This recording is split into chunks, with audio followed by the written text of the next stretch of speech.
Now let's take a look at Charles Schwab finalizing their $26 billion deal to buy TD Ameritrade earlier this week. They are moving their headquarters, by the way, to Texas, and they're doing it for tax purposes. The stock just down slightly. The Journal, though, citing a Texas minuscule franchise tax compared to California and Nebraska, where TD Ameritrade is currently located. Let's bring in Matt Mackowiak.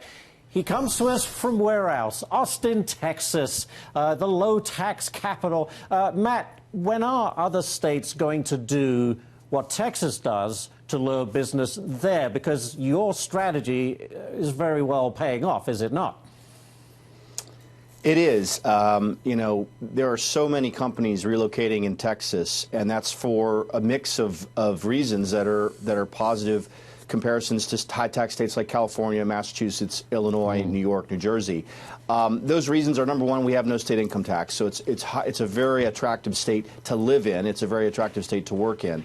As you rightly point out in the Wall Street Journal editorial, we have a margins tax, which is less than 1%. It's 0.75%.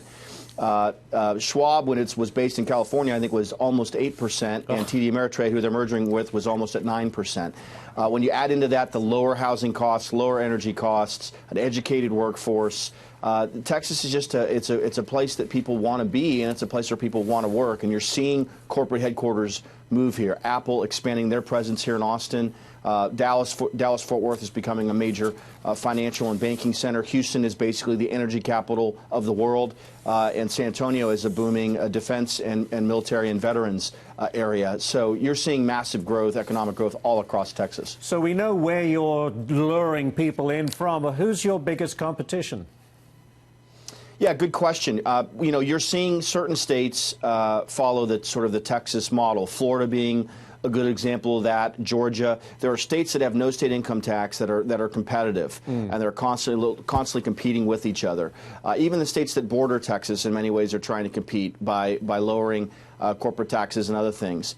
It's that other model. It's the New York, New Jersey, California model that's manifestly failing at this point.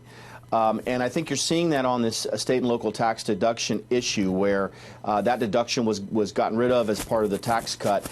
Red states that aren't high tax states are tired of subsidizing high tax states like California, New York, New Jersey. It's time for people who are paying high taxes to speak up, to force their governments to cut spending, to rein things in, to deregulate or reduce regulation. That's been the model here in Texas. We have very limited regulation, very low taxes. This is a free market and pro-business state, and we're booming because of that. Yeah.